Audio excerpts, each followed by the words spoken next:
Yang Saudara Komisi 1 DPRD Kabupaten Kampar tadi pagi menggelar rapat kerja bersama Dinas Pemberdayaan Masyarakat dan Desa Kabupaten Kampar. Rapat yang dipimpin Ketua Komisi 1 DPRD Kampar Zulfan Azmi ini membahas terkait pembatalan pelaksanaan pemilihan kepala desa serentak pada tahun 2023 dan 2024 ini. Rapat kerja ini dihadiri Kepala Dinas PMD Kabupaten Kampar.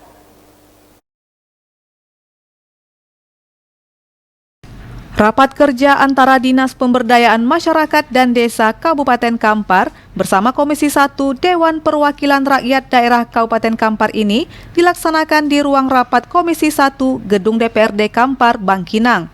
Rapat kerja ini juga dihadiri Wakil Ketua dan Sekretaris Komisi 1 bersama anggota. Pada rapat kerja ini dibahas beberapa agenda termasuk penundaan pelaksanaan pemilihan kepala desa serentak yang rencananya akan dilaksanakan di tahun 2023 ini. Dalam penjelasannya, Kepala Dinas Pemberdayaan Masyarakat dan Desa Kabupaten Kampar, Lukman Badu menyampaikan penundaan pelaksanaan Pilkades serentak di tahun 2023 ini selain tidak adanya ketersediaan anggaran dalam APBD Kampar tahun 2023, juga dikarenakan ada surat dari Kementerian Dalam Negeri Republik Indonesia untuk melakukan moratorium pelaksanaan Pilkades serentak. Oleh karena itu, pihaknya telah sepakat untuk melaksanakan Pilkades serentak terhadap 80 lebih kepala desa yang habis masa jabatannya pada akhir 2023 dan tahun 2024 ini pada tahun 2025. Di RDP pada hari ini berkaitan Pilkades yang akan dilaksanakan tahun 2003. Namun karena di tahun 2003 ini dana untuk pelaksanaan Pilkades tidak dianggarkan, makanya kita sudah sepakat untuk menunda Pilkades tahun 2025. Ini juga termasuk dalam Kabupaten Kampar yang masa berakhir di tahun 2023 ini per tanggal 28 Desember. Ini sudah termasuk dalam moratorium Pilkades karena menghadapi Pileg dan Pilpres. Dan untuk desa yang akan melaksanakan Pilkades ini berapa nih total keseluruhan di Kampar? Untuk yang masa berakhir tahun 2023 Desember 2023 tanggal 28 Desember itu sebanyak 65 desa. Sedangkan untuk yang kades yang mundur dalam konstitusi politik ini berapa? Jadi dalam kepala desa yang ikut calon legislatif itu ada sebanyak 7 desa. Dan mereka itu sudah mengajukan surat pengunduran diri. Terkait dengan moratorium ini sendiri, bagaimana nanti kita menindaklanjuti bagi kades-kades yang sudah masa bakti habis ini? Ya, sesuai dengan aturan bahwasanya kepala desa yang habis masa jabatannya tentu kita ikut serta kita isi dengan penjabat kepala desa yang diisi oleh ASN yang memenuhi syarat. Ini apakah kita punya kemampuan atau kecukupan untuk ASN yang akan ditempatkan di 60 desa nanti? Insya Allah tidak cukup. Kalaupun tidak ada di kecamatan, bisa mungkin pegawai-pegawai yang ada di kabupaten yang bertempat tinggal yang menurut kita punya kemampuan untuk melaksanakan tugas PJ kepala desa.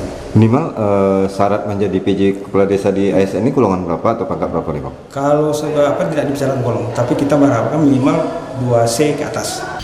Sedangkan Ketua Komisi 1 DPRD Kampar, Zulfan Azmi menyampaikan, pada rapat kerja bersama Dinas PMD Kabupaten Kampar ini telah dibahas terkait penundaan Pilkades serentak yang rencananya akan dilaksanakan di tahun 2023 akhir ini.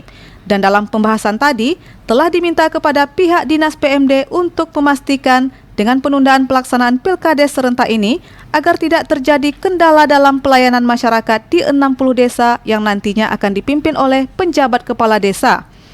Selain itu juga, ia minta penjabat kepala desa yang akan dipilih ini nantinya adalah aparatur sipil negara yang memang memiliki kemampuan dalam memimpin dan memenuhi syarat, serta tidak terlibat dengan politik praktis pada pesta demokrasi tahun 2024 ini. Benar, kita ini baru selesai rapat dengar pendapat dengan Dinas PMD membahas ada 3 hal penting. Yang pertama masalah Pilkades serentak. Ada 88 desa yang memang masa jabatannya di akhir Desember 2003 dan juga awal 2024. Kalau 2023 ini ada 65 desa yang masa jabatannya habis di Desember. Habis itu 23 kepala desa juga masa jabatannya habis di bulan Mei 2024. Tentu nanti kalau rentan waktu sampai 2024 itu ada 88 kepala desa yang masa jabatannya habis. Ini menjadi pembahasan serius oleh Komisi 1 karena memang dari awal kita sudah bahas. Di pembahasan PBD awal itu kita bahas bersama. Untuk 23 membahas tentang anggaran untuk pilkada serentak. Pada waktu itu kita dapat informasi dari pemerintah daerah, ada surat dari Menteri Dalam Negeri bahwa Kampar ini termasuk daerah kabupaten yang dilakukan moratorium untuk pilkada serentak. Sedangkan kita pemerintah daerah waktu itu sudah memploting anggaran untuk anggaran pilkada serentak 2023. Karena ada surat Permendagri itu, akhirnya kita tidak anggarkan. Pada awal 2023 keluar lagi surat edaran dari Mendagri bahwa membolehkan lagi untuk dilaksananya pilkada serentak di akhir tahun. Tentunya waktu itu kita coba rapat kerja dengan Dinas PMD dan Dinas terkait yang berhubungan dengan pilkada serentak. Akhirnya kita coba dorong agar pilkada serentak ini dilaksanakan pada tahun 2023. Jadi kesimpulannya seperti apa tadi Pak? Ya, untuk khusus pilkada dalam proses rapat ini akhirnya kita buat kesimpulan karena tidak ada dukungan, ini perlu anggaran.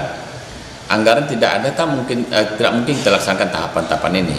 Akhirnya pemerintah daerah dengan DPR bersepakat bahwa pilkada serentak ini dengan aturan yang ada dan kondisi keuangan yang tidak ada kita anggarkan.